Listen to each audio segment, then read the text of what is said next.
வணக்கம். இது சேர்மங்கள். சேர்மங்கள்னா என்ன? ஒன்றுக்கு மேற்பட்ட தனிமம். 2 தனிமம் இல்ல 2க்கு மேற்பட்ட தனிமம் குறிப்பிட்ட நிறை விகிதத்தில் வேதி சேர்க்கையின் மூலம் உருவாகிறது தான் எனது சேர்மம். இப்போ நீர் மூலக்கூறை எடுத்துக்கிட்டோம். நீருக்கு வாய்ப்பாடு என்னது? H2O. நீருக்கு H2O. அப்போ 2 ஹைட்ரஜன் 1 ஆக்சிஜன் அணு இருக்கு.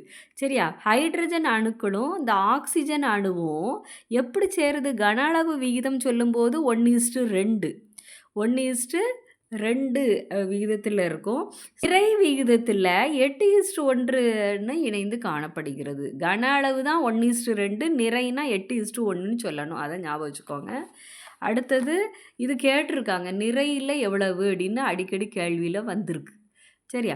அடுத்தது கனிம சேர்மம் அப்படின்னு சொல்லும்போது உயிரற்ற பொருட்களில் இருந்து கிடைக்கிறதா கனிம சேர்மம். சின்ன கெட்டி சாக்பீஸ், போர்டில் எழுதுகிற சாக்பீஸு, ரொட்டி சோடா, இதெல்லாம் எதில் சேர்த்துடலாம்? கனிம சேர்மம்.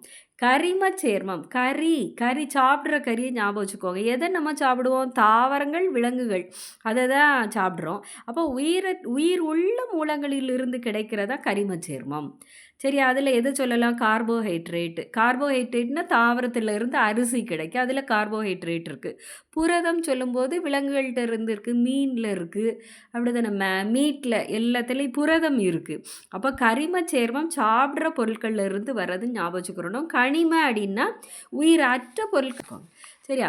அடுத்தது பார்த்தோன்னா திட நிலையில் உள்ள சேர்மங்கள். திட நிலையில் யாரெல்லாம் இருக்கா?